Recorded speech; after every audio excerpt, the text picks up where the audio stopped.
News. Leading local tonight, Senator John Hoeven is publicly coming out against a project that has drawn controversy nationwide. We reported in July that Senators Marco Rubio, Kevin Cramer, and John Hoeven called on the Committee on Foreign Investments in the United States, or CFIUS, to review Chinese company Fufeng Group's purchase of 370 acres of farmland 12 miles from Grand Forks Air Force Base. In new development, Senator Hoeven has now joined Senator Kevin Cramer in publicly opposing the project.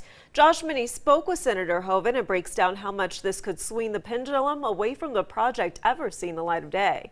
Senator Kevin Cramer has led the charge as a vocal critic against the Fufeng project. 370 acres near Grand Forks, North Dakota. Performing a whirlwind of cable news interviews, putting the project front and center on the national stage for concerns relating to China's threat to national security and interference in critical supply chains, particularly our food supply. But now, Senator John Hoeven has gotten on board, publicly coming out against the project. So some time ago, I told the mayor, governor, and others that no, I'm recommending that instead of Fufeng, the Chinese company, they should work to find an American company to come in and do the agricultural park because of security concerns. As a member of the Senate Defense Appropriations Committee, Hoeven has been a major player in bringing cutting-edge aerospace defense technology to North Dakota. Just this week, Hoeven announced that the Air Force is bringing in 20 modified, remotely piloted Global Hawks for hypersonic missile testing. Hoeven says these advanced aerospace companies have a lot of apprehension about a Chinese company being so close. We announced that we're going to actually have 16 companies working on the Sky Range program up there.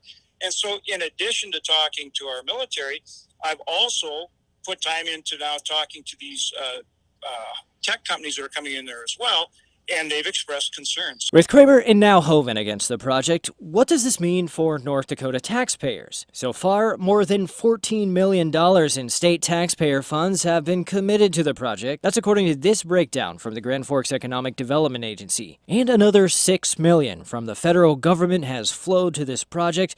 But if the project fails to move forward, will the taxpayers' money be returned to the state? All made an effort to call and send emails and get some answers. We also spoke to a member of the local citizens group opposed to the project, People for the Vote LLC, about what Senator Hoeven's voice means for their cause. It gives us some sort of validation as a community. You know, we've been saying this forever, and you know, now for someone from city council to say that what you're saying doesn't make sense, well, they don't have that option anymore. I mean, they've lost that ability, I feel, with our senators coming on board, both of them. You know, with only one senator and being opposed and one being on their side, they can still rely on that guy and go, well, no, Hoeven's all for this project. Well, now they don't have that. So I think that's huge.